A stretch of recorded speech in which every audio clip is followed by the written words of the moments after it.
देखिए, ग्रेविटी एक बहुत बड़ी समस्या होती है जो लोग स्पेस में जाते हैं उनके लिए। इस वक्त आपके ऊपर दो फोर्स काम कर रहे हैं, मेरे ऊपर भी। एक तो मेरा हार्ट काम कर रहा है,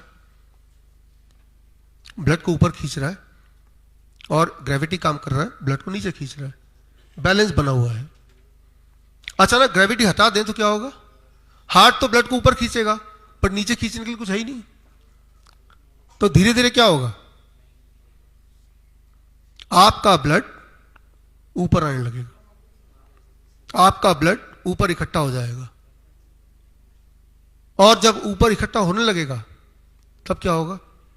you will die. Zero gravity. तो यह भी एक बहुत बड़ी समस्या है कि ग्रेविटी जब नहीं होती है तो क्या हो सकता है। तो तब देखते हैं कि वो तभी बहुत हेल्दी लोग जो हैं उन्हीं को स्पेस में भेजते हैं कि थोड़े बहुत बीमार पड़ जाएंगे तब भी काम चला लेंगे, और वापस आते आते जिंदा ही रहेंगे, क्योंकि आपका ग्रेविटी का एक रोल है। इसी ग्रेविटी के रोल को हमने इस्तेमाल किया हिम्स हॉस्पिटल्स में, और ग्रेविटी को अंडरस्टैंड करते हुए आज आप देखिएगा hot water immersion, head down tilt, lower leg hot water immersion, lower limb hot water immersion, कि ग्रेविटी को मैनिपुलेट करके पेशेंट के सिम्टम्स को देखते हुए किस प्रकार कौन से अंग में जहां ज्यादा ग्रेविटी की जरूरत है उतना ग्रेविटी डाल के हम उस अंग को रिवाइव करें। For example kidney, for example liver.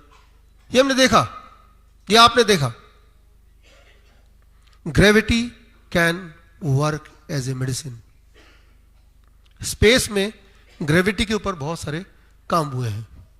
Even astronaut फैम्ट-1 जो हमारे गुडविल एम्बेसडर हैं, उन्होंने भी स्पेस में एक्सपेरिमेंट किया कि जीरो ग्रेविटी पे बॉडी में मिनरल किस तरह से एब्जॉर्ब होते हैं।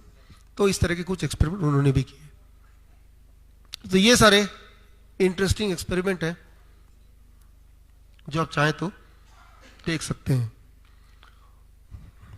जिनकी बात हम कर रहे हैं, फैम्ट-1, जब वो गए थे स्पेस में 1980, राइट, दैट वाज 23 जुलाई, और अभी जब मिले तब मैं जब वियतनाम गया था, अभी दिसंबर महीने में गया था, उस वक्त पूरा वियतनाम जश्न मनाने की तैयारी कर रहा था।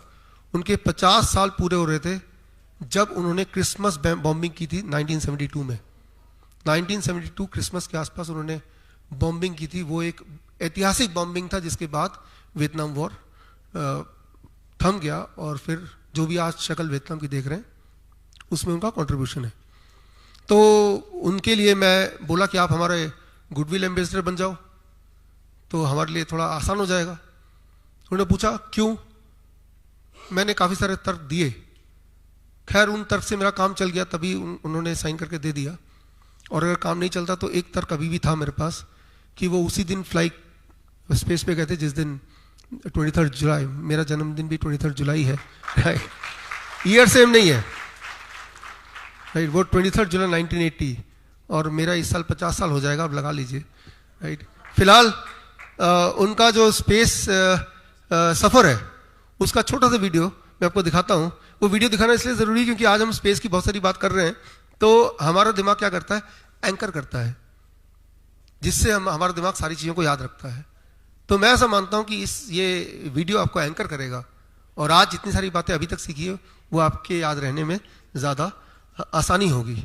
और ये एक बहुत प्राउड का विषय है कि हम एक ऐसे कोर्स के साथ जुड़े हैं जिसमें इतने बड़े लेजेंड का हाथ है। फिलहाल ये है फैम्ट-1 जो आपके हमारे कोर्स के गुडविल एम्बेसडर हैं। और आगे चलते हैं। हमारे हॉस्पिटल्स में जो पेशेंट्स आते हैं वो ज़्यादातर ऐसे आते हैं जो ऑलरेडी एंड स्टेज पे हैं, ज़्यादातर किडनी के। लेकिन इसका मतलब ये नहीं कि जो एंड स्टेज में नहीं है वो वेट करें कि पहले एंड स्टेज तक पहुँचे। मैं तो ये बोलता हूँ कि हॉस्पिटल ना होके एक ट्रेनिंग सेंटर होना चाहिए। इसीलिए हमारा हॉस्पिटल का नाम भी ऐसे ही है, hospital and institute of integrated medical sciences, right. So institute भी है इंटीग्रेटेड मेडिकल साइंसेस, यानी कि आप यहाँ पे ट्रेनिंग भी लेंगे और आप यहाँ पे आके अपना इलाज भी करेंगे। यानी कि जो भी इलाज करने आते हैं उनको हम ट्रेन भी करते हैं।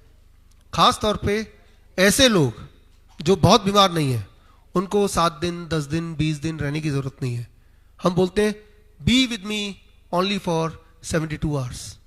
72 आवर्स का खास कार्यक्रम हमने शुरू किया हिम्स प्रीमियर हॉस्पिटल में। एक बार आप हाथ रेज कर दो, या अभी देख नहीं पाए कोई लोग आपको, खड़े हो गए। या सो डॉक्टर वेदिका जी हैं जो हिम्स प्रीमियर के ओनर हैं, वहाँ पे हमने शुरू किया कि 3 दिन का कैंप, ओनली 3 डेज।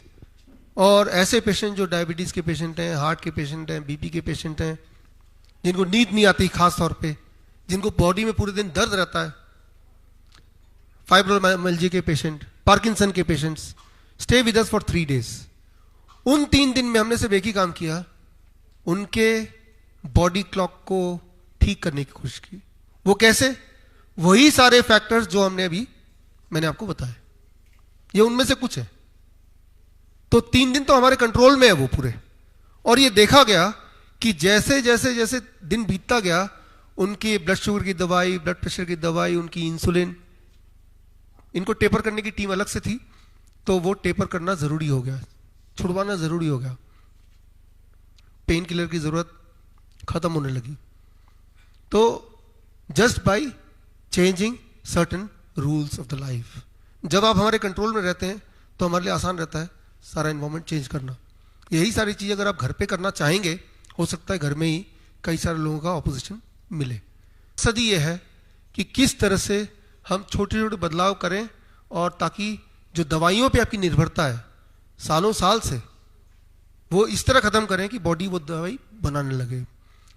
और बात सिर्फ ब्लड शुगर, ब्लड प्रेशर की नहीं है, बात है ऐसी बीमारियों की, या जिनको बीमारियां बोली जाती है, जिससे एक इंसान या उसके पूरे परिवार या परिवार के भी एक्सटेंडेड परिवार का जीवन खराब होता हो। यहां मैं बात कर रहा हूं थैलेसीमिया की, छोटे बच्चों की, जिन्हें यह बोला गया है कि आपका बच्चा जब तक जिंदा रहेगा तब तक उसको खून चढ़ता रहेगा।